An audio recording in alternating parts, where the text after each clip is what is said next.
बिस्मिल्लाहिर्रहमानिर्रहीम अस्सलामु अलैकुम वरहमतुल्लाहि वबरकातुहू। जब भी आप नमाज़ पढ़ने के लिए मस्जिद में जाते हैं और अगर आप लेट हो जाते हैं, यानी कि इमाम साहब दूसरी रकत में हैं या तीसरी रकत में हैं, तो जब नमाज ख़त्म होती है उसके बाद आप खड़े होते हैं अपनी बाकी रकतें पूरी करने के लिए। लेकिन अक्सर देखा गया हमारे भाई क्या करते हैं, जब इमाम साहब एक तरफ सलाम फेरते हैं तो वो खड़े हो जाते हैं। नहीं मेरे भाइयों, इमाम साहब जब दाएं तरफ अस्सलामु अलैकुम वरहमतुल्लाह अस्सलामु अलैकुम वरहमतुल्लाह जब दाएं तरफ पूरी कंप्लीट कर लें, उसके बाद आप खड़े होंगे और अपनी जो बाकी रकत है या रकतें हैं वो आप कंप्लीट करेंगे।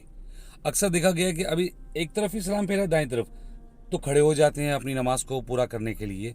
ये सही तरीका नहीं है। सही तरीका यही है, जब इमाम साहब बाएं तरफ सलाम कर लें तो उनका सलाम ख़त्म हो जाए, उसके बाद आप खड़े होंगे और अपनी नमाज को कंप्लीट करेंगे।